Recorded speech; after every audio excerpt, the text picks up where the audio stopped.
1813 के चार्टर अधिनियम का जो सर्वाधिक या ये कह लीजिए कि 1813 के चार्टर अधिनियम पर जो सर्वाधिक प्रभाव पड़ा वो किसका पड़ा? तो यूरोप की राजनीति का पड़ा। अब यूरोप का राजनीति का भारत के चार्टर पर क्या प्रभाव पड़ता है, उस प्रभाव को भी समझना है आपको यहाँ पे, ठीक है। जैसे आपको ये पता होगा कि 1789 फ्रांस का क्रांति होता है, ठीक है ना।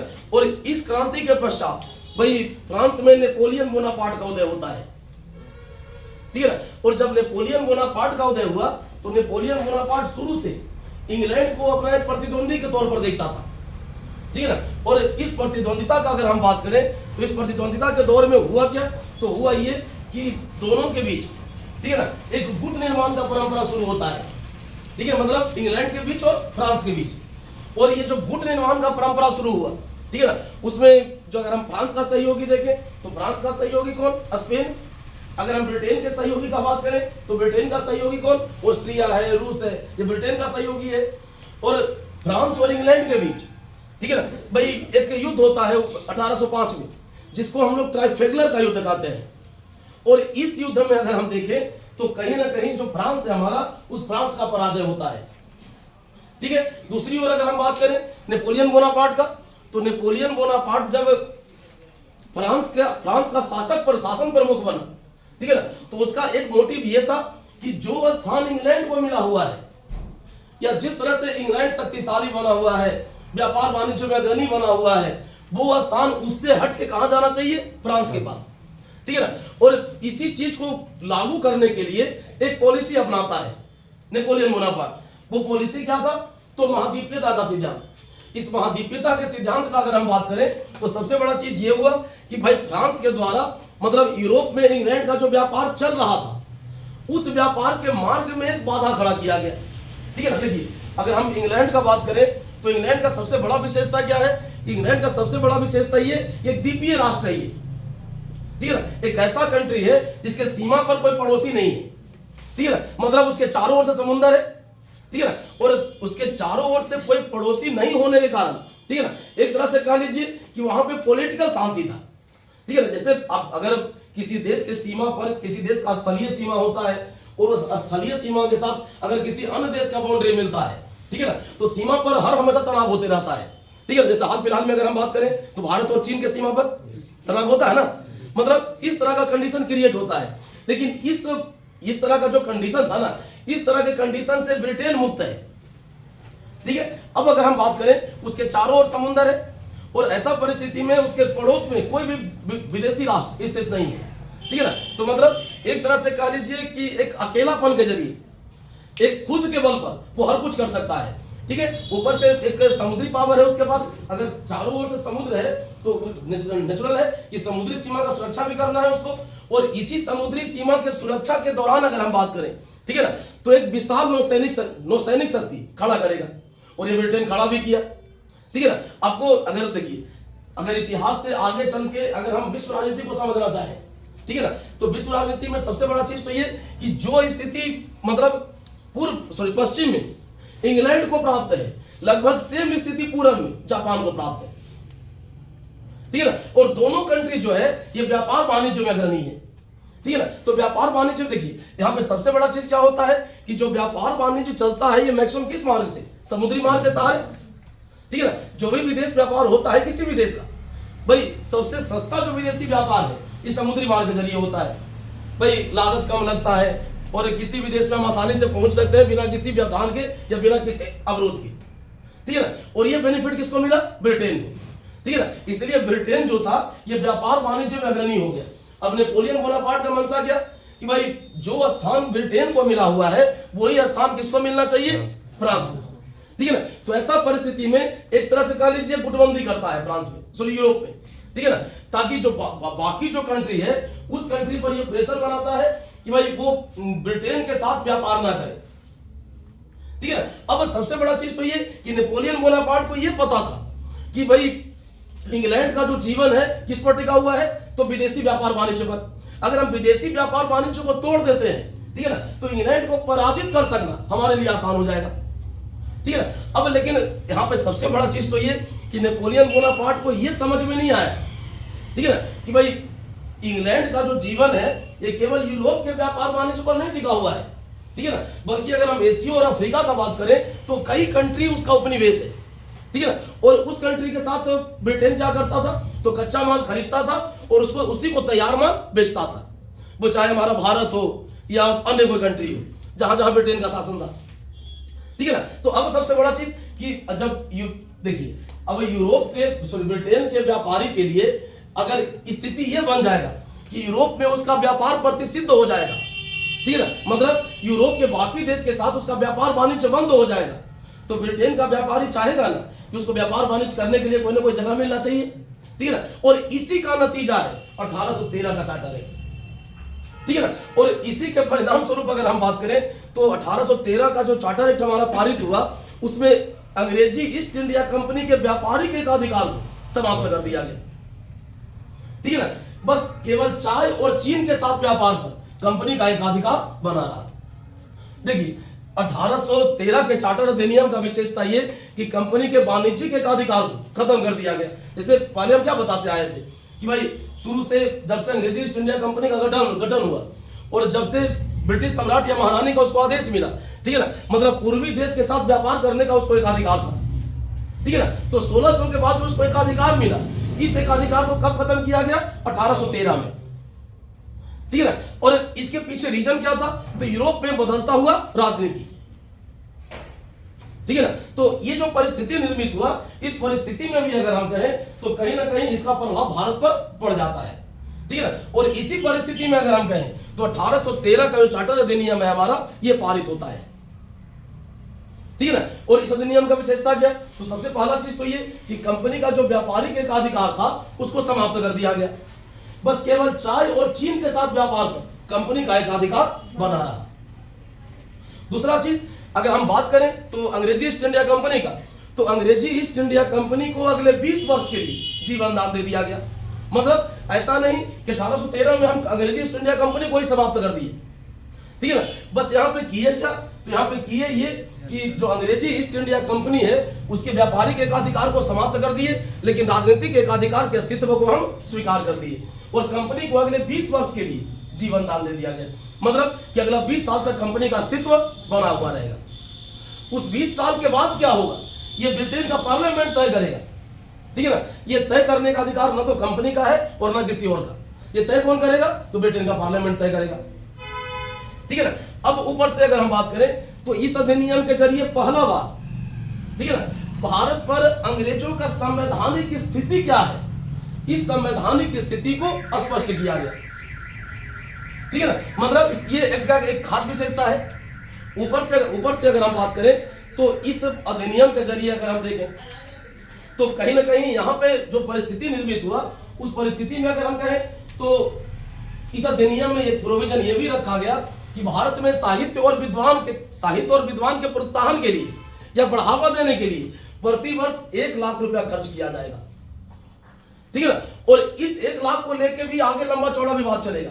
जैसे अगर एजुकेशन सिस्टम को पढ़िएगा भारत में, ठीक है ना, तो एजुकेशन सिस्टम में भी जैसे मैकाले आएगा, फिर उसके बाद उस जो एक पॉलिसी अपनाया जाएगा, डोनबल फिल्ट्रेशन थ्योरी होगा, वुड डिस्पैच होगा, ठीक है ना, और उसके बाद भी कई आयोग बनेगा हमारा, ठीक है ना। तो एक जो विवाद खड़ा हुआ, उस विवाद का वजह भी यही था, ठीक है ना। तो कहने का मतलब ये यहाँ पे कोई बहुत बड़ा रिफॉर्म नहीं हुआ, और यहाँ जो रिफॉर्म हुआ उस रिफॉर्म पर सीधे सीधे जो यूरोप का राजनीति था उस राजनीति का प्रभाव पड़ा।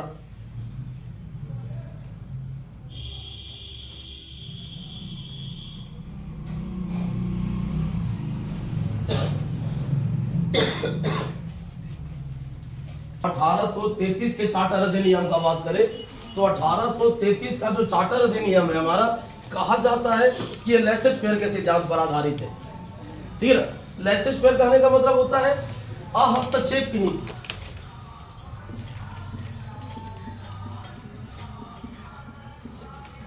या इसी को हम क्या कहते हैं,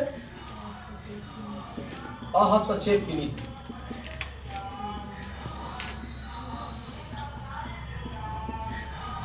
अगर हम बात करें तो विश्व में मेनली 2 प्रकार का अर्थव्यवस्था, पूंजीवादी अर्थव्यवस्था और समाजवादी अर्थव्यवस्था, ठीक है ना। पूंजीवादी अर्थव्यवस्था का विशेषता क्या, तो पूंजीवाद फेयर का मतलब होता है हस्तक्षेप की नीति। विश्व में अगर हम अर्थव्यवस्था को देखें तो मेनली दो प्रकार होता है, आप लोग तीन भी जानते होंगे, ठीक है ना, एक पूंजीवादी और एक समाजवादी। पूंजीवादी अर्थव्यवस्था का विशेषता यह होता है कि यहाँ बाजार प्रणाली में सरकार का हस्तक्षेप नहीं होता है। मतलब किस वस्तु का उत्पादन होगा, किसके लिए उत्पादन होगा, कितना उत्पादन होगा, ये तय करने का जो दायित्व होता है ना, ये सरकार का नहीं होता है। ये तय कौन करता है? बाजार। मतलब जो बाजार प्रधान अर्थव्यवस्था है हमारा, उस बाजार प्रधान अर्थव्यवस्था में सरकार का जो हस्तक्षेप होता है ये न्यूनतम होता है। और अगर हम समाजवादी अर्थव्यवस्था का बात करें तो समाजवादी अर्थव्यवस्था जो होता है उसमें सरकार का जो हस्तक्षेप होता है बाजार में ये अधिकतम होता है, ठीक है। और दोनों का मिला जुला तीसरा रूप होता है जिसको हम लोग मिश्रित आर्थिक प्रणाली कहते हैं, ठीक है। तो अगर हम हस्तक्षेप की नीति का बात करें या लेसेस फेयर के सिद्धांत का बात करें तो ये पूंजीवादी अर्थव्यवस्था का विशेषता है, ठीक है। मतलब यहाँ जो सिद्धांत है हमारा यही मान के चलता है कि भाई बाजार प्रणाली में सरकार का जो हस्तक्षेप है न्यूनतम होना चाहिए, ठीक है। इसके अतिरिक्त जैसे अगर हम बात करें 1833 के चार्टर अधिनियम का, तो 1833 के चार्टर अधिनियम पर लेसेस फेयर के सिद्धांत का भी प्रभाव है, ठीक है। और इस समय जो नियंत्रण बोर्ड का सचिव था हमारा लॉर्ड मैकाले, ठीक है, उस लॉर्ड मैकाले का भी प्रभाव है, ठीक है। और जेम्स मिल्स का था बैंथम, ठीक है भाई, उसका भी प्रभाव इस अधिनियम पर आपको दिखाई देगा। मतलब देखिए ये जो अधिनियम हमारा पारित किया गया एक ऐसे समय में पारित किया गया जब ब्रिटेन में औद्योगिक क्रांति का शुरुआत हो चुका था। जब औद्योगिक क्रांति का शुरुआत होगा तो भाई प्रोडक्शन बढ़ेगा, और जब प्रोडक्शन बढ़ेगा, ठीक है ना, तो जो वस्तु का उत्पादन होगा उस वस्तु को खपाने के लिए हमको नया नया बाजार चाहिए, ठीक है ना। तो कहीं ना कहीं इसी सिद्धांत के आधार पर ये जो हमारा 1833 का चार्टर अधिनियम है इसको पारित किया गया। इस अधिनियम का सबसे पहला विशेषता ये कि 1813 के चार्टर अधिनियम में हम पहले बताए थे कि क्या हुआ था कि कंपनी के व्यापारिक एकाधिकार को समाप्त कर दिया गया, लेकिन चाय और चीन के साथ व्यापार पर कंपनी का एकाधिकार बना हुआ था, ठीक है। 1833 के अधिनियम के जरिए चाय और चीन के साथ व्यापार के एकाधिकार पर जो कंपनी का अधिकार था इसको समाप्त कर दिया गया। मतलब अब ये कह लीजिए कि कंपनी व्यापारिक तौर पर अब कंप्लीटली समाप्त हो गया। मतलब अब कंपनी का किसी भी प्रकार का कोई व्यापारिक दायित्व नहीं रह गया, ठीक है। मतलब अब कंपनी को आगे क्या करना था, तो केवल राजनीतिक शक्ति के तौर पर काम करना था, और व्यापारिक अधिकार खत्म हो चुका है उसका, ठीक है। इसके बाद अगर हम बात करें तो इस अधिनियम के जरिए कंपनी को अगले 20 वर्षों के लिए जीवन दान दे दिया गया। मतलब अगला 20 साल के लिए इसको गारंटी दिया गया कि अगला 20 साल तक कंपनी के मामले में कोई छेड़छाड़ नहीं किया जाएगा। लेकिन इस 20 साल के बाद क्या होगा ये फिर ब्रिटेन की पार्लियामेंट तय करेगी, ठीक है ना। तो यहाँ पे जो भी एक फेज तय किया गया ये सारा का सारा पेज हमेशा 20 साल रखा गया। 1793 के बाद 20 साल 1813 के बाद 20 साल 1833 के बाद 20 साल 1853, ठीक है ना। यहाँ पे अगर हम बात करें तो सबसे पहला चीज तो ये जैसे हम आपको पहले बताए थे कि भाई अंग्रेजी ईस्ट इंडिया कंपनी का जो नियंत्रण था ये दो संगठन के जरिए होता था, एक कोर्ट ऑफ डायरेक्टर और दूसरा बोर्ड ऑफ कंट्रोल, ठीक है ना। जहां तक कोर्ट ऑफ डायरेक्टर का सवाल रह गया तो 1784 में हम ये बताए थे कि कोर्ट ऑफ डायरेक्टर क्या कर रहा था, तो कंपनी के वाणिज्यिक अधिकार को देख रहा था, मतलब कंपनी के व्यापार वाणिज्य को देख रहा था। और बोर्ड ऑफ कंट्रोल क्या कर रहा था, तो कंपनी के राजनीतिक मामलों को देख रहा था, यही बताए थे ना। अब सबसे बड़ा चीज तो ये कि अगर हम बात करें तो कंपनी का व्यापारिक एकाधिकार खत्म हो चुका है और कंपनी का केवल और केवल राजनीतिक एकाधिकार बचा हुआ है, ठीक है ना। तो ऐसा परिस्थिति में सबसे बड़ा चीज यहाँ पे क्या हुआ कि देखिए एक चीज यहाँ पे आपको और ध्यान रखना है कि 1773 के अधिनियम के जरिए भारत में एक केंद्रीकरण का दौर शुरू होता है, ठीक है। और ये केंद्रीकरण जो चरम पर पहुंचता है ये कब पहुंचता है, तो 1833 के चार्टर अधिनियम, ठीक है ना। ये चरम पर कैसे पहुंचा, तो हम पहले बताए थे कि 1784 का जो पिट्स का इंडिया अधिनियम बना, उस पिट्स के इंडिया अधिनियम में प्रोविजन क्या था, तो भारत का जो प्रशासन था गवर्नर जनरल को चलाना था और गवर्नर जनरल के सहयोग के लिए एक परिषद निर्मित किया गया था। उस परिषद में 3 मेंबर होता था, ठीक है ना। 1833 के चार्टर अधिनियम के जरिए भाई उस परिषद में एक चौथा मेंबर जोड़ दिया गया, ठीक है ना। और चौथा जो मेंबर होता था हमारा, ये विधि प्रकार का मेंबर होता था, मतलब विधिवेत्ता होता था। और इस चौथा मेंबर के तौर पर जुड़ने वाला पहला व्यक्ति हमारा लॉर्ड मैकाले था। ठीक है। ऊपर से अगर हम बात करें तो इस अधिनियम का एक विशेषता ये कि भाई बंगाल का जो गवर्नर जनरल था अब वो भारत का गवर्नर जनरल हो गया।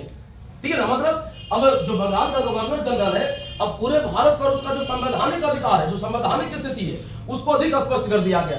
ठीक है ना। और गवर्नर जनरल और उसके परिषद को यह अधिकार दिया गया कि वो भारत में सभी सैनिक और असैनिक मामलों का अधीक्षण और नियंत्रण कर सकता है। मतलब पूरे भारत के लिए अगर किसी को विधि बनाने का शक्ति था तो किसको था? Governor general with council. ठीक है ना। यहां पे यह भी कहा गया कि भाई किसी भी प्रकार का कर गवर्नर जनरल इन काउंसिल के आज्ञा से ही लगाया जा सकता है। मतलब ये कह लीजिए कि राजस्व संबंधी मामला हो या प्रशासन संबंधी मामला हो, दोनों मामले में जो गवर्नर जनरल और उसका परिषद है, ठीक है ना भाई, ये सबसे प्रमुख हो गया। ठीक है। ऊपर से अगर हम चल के देखें तो 1833 के चार्टर अधिनियम के जरिए भाई जो देखिए, अगर हम बंगाल का अगर हम मद्रास का बात करें, अगर हम मुंबई का बात करें, ठीक है ना, तो ये स्पष्ट तौर पर किसका अधीन हो गया? बंगाल के अधीन। मतलब अब बंगाल का गवर्नर जनरल भारत का गवर्नर जनरल बन गया। ठीक है ना। और पूरे भारत के लिए विधि बनाने का शक्ति भी इसी को सौंप दिया गया। ठीक है ना।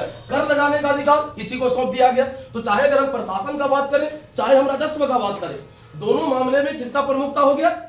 गवर्नर जनरल विद परिषद का। ठीक है ना। ऊपर से इस अधिनियम के जरिए अगर हम देखें तो एक परिवर्तन यह भी हुआ कि भारत में दास्ता को अवैध घोषित कर दिया गया। मतलब अगर हम दास्ता का बात करें तो दास्ता का जो आचरण करना था यह प्रतिबंधित हो गया हमारे यहां। ठीक है ना। यहां पे हम ये नहीं कह रहे हैं कि दास्ता को समाप्त कर दिया गया, दास्ता एकदम खत्म हो गया भारत में, लेकिन दास्ता खत्म आगे जाके होगा। लेकिन यहां पे इस अधिनियम में एक प्रोविजन था, भाई दास्ता को अवैध माना जाएगा, मतलब दास्ता को प्रतिबंधित किया जाता है। दास बनाने का, जैसे मनुष्य को उसके सेवा या प्रतिफल के बदले अपना गुलाम बनाना दास कहलाता है, दास पड़ता है।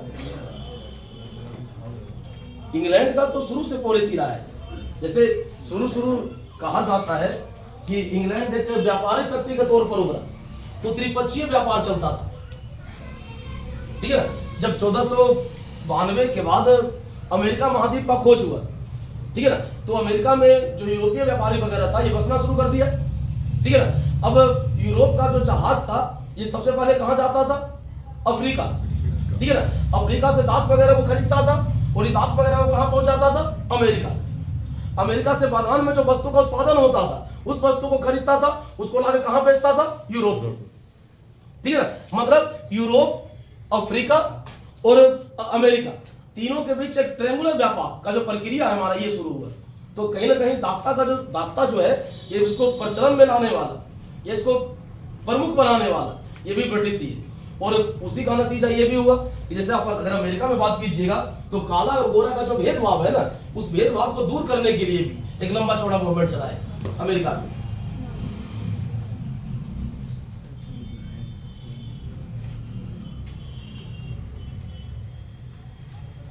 तो कुछ है नहीं है।